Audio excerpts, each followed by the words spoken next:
do young people need to do? What are the skills of the future really? How do you empower people to build pathways for themselves? What is it that we should do better to include girls in our education programs? Is technology, particularly AI-driven technology in India, reflective of India's cultural ethos?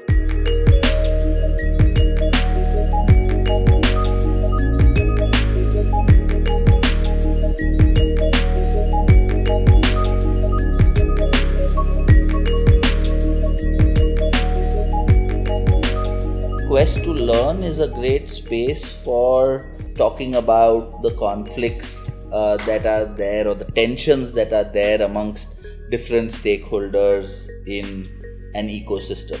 Jobs should be an externality. Education should be for human flourishing. We really need to define success very differently. I think everywhere. It's not a problem that's just pertaining to India. I think it's everywhere. The whole world needs to define success very, very differently. And I think learning needs to come in.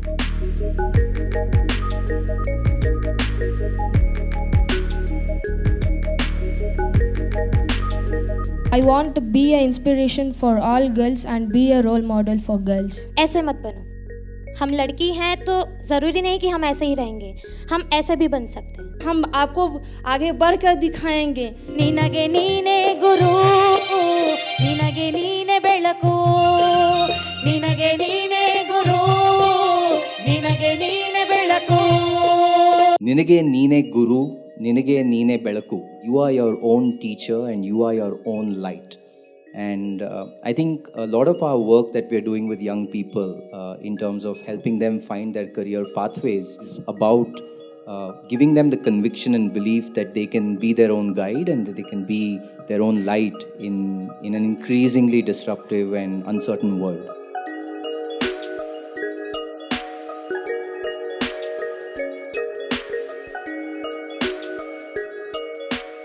Technology is definitely part of the solution. It is not the solution. The training on AI should start with probably from an ethics standpoint rather than the technology standpoint itself.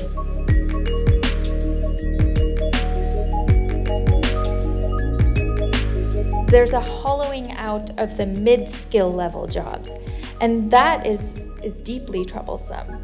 Right? Because we're going to have this kind of polarization where you have very high-skilled jobs or very, very low-skilled jobs and not enough in the middle. A lot of the conversation around the future of work is about job displacement, but I think it's really important when you think about learning and skilling to look at other aspects of the future of work, which is around both kind of worker conditions and labor market conditions and how they will change, and also how employment relationships will change.